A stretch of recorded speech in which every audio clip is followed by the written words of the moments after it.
New Zealand के खिलाफ home series के लिए पाकिस्तान के टी20 और वनडे स्क्वाड का ऐलान कर दिया गया है। बाबर आजम समेत तमाम सीनियर खिलाड़ियों की वापसी हो गई।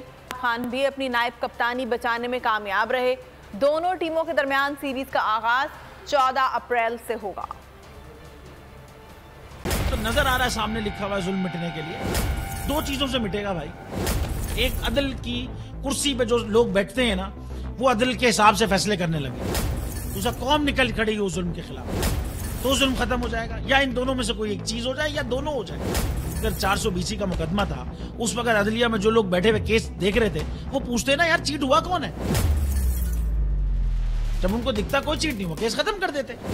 तो जालिम जुल्म कर ही नहीं पाता। 9 जजेस ने नोट बिफोर किया मेरे केस को यार, 1.5 साल चला। शख्सी जमानत का केस, सेम केस इस्लामाबाद में कर दिया। एक ही इल्जाम पे 2 केस हो नहीं सकते भाई।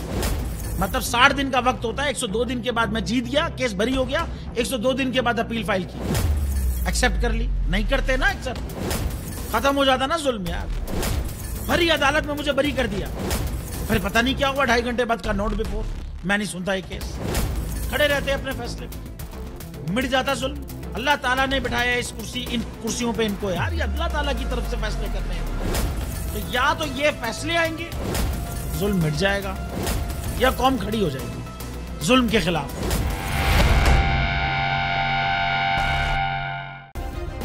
सब्सक्राइब करें और बेल दबाएं ताकि कोई खबर रह न जाए।